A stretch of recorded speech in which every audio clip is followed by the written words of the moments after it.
वालेकुम नाजरीन, मेरा नाम है मतलूब अहमद रहमानी, कैमरा मैन चौधरी वकार खिलजी के साथ। नाजरीन, आज हम मौजूद हैं दरिया सतलुज पर।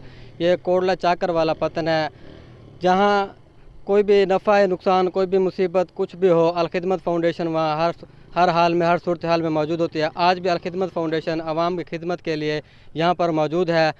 हमारे साथ मौजूद हैं सदर अलखिदमत फ़ाउंडेशन जलालपुर पीरवाला जनाब अदील करीम भट्टी साहब। हम उनसे पूछेंगे कि अगर कोई ऐसी सूरत हाल पैदा होती है क्रिटिकल, तो इस सूरत हाल में जो है ना, इनका क्या प्लानिंग है, क्या इनकी मनसूबाबंदी है, किस तरीके से ये आवाम को रेस्क्यू करेंगे, किस तरीके से आवाम को रिलीफ देंगे, ये किस तरीके से आवाम को जो है ना हेल्प करेंगे, इमदाद करेंगे। किसी भी किस्म की हंगामी सूरत हाल की सूरत में अलखिदमत फ़ाउंडेशन अपने कैंप लगाएगी, मेडिकल रिलीफ आवाम को मुहैया करेगी और खुश्क राशन का जो है ना हमने इंतज़ाम किया हुआ है, जो हम इन तमाम मुस्तहिक लोगों तक पहुँचाएँगे इंशाअल्लाह।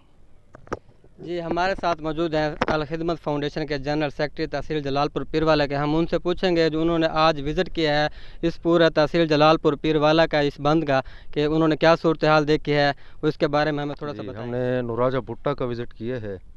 वहाँ पे कुछ सूरत हाल ऐसे कि तकरीबन आज शाम को या कल मज़ीद पानी आने का इम्कान है। कुछ घर भी जो है ना वो इसमें आए हुए थे और कुछ रेस्क्यू भी किए गए हैं लोगों को। तो इंशाल्लाह जितनी भी जैसे भी ऐसी सूरत हाल बनती है मज़ीद, तो इंशाल्लाह हम इनके साथ खड़े होंगे इंशाल्लाह। जी, किसी भी मुश्किल सूरत हाल में जो है ना अलखिदमत फ़ाउंडेशन हमारे साथ खड़ी है, यही इनका कहना था।